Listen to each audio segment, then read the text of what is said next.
Now I can install the doorknob. I'm going to measure this right here from here to here, this rail.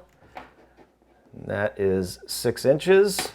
I'm going to follow this line down, hold my tape here, and the center of that is 3 inches.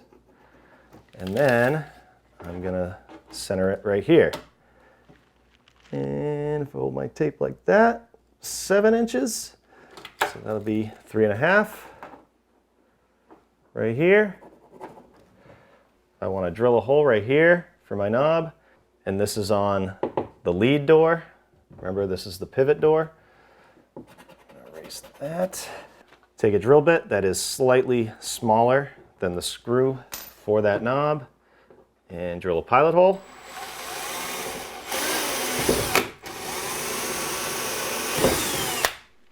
Now I can open this door up and feed that screw in through the back.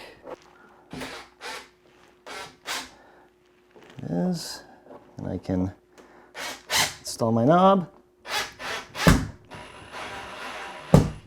Okay. There we go. And you have this little spring thing that they call a snugger, and it goes on the lead side of the door, right up against the jamb, snaps in here, and that will make it so the door stays nice and tight and won't bounce open. So the door opens and closes nicely, and when you're done, you should have about a 1/4 inch gap on each side of the door. That's looking good.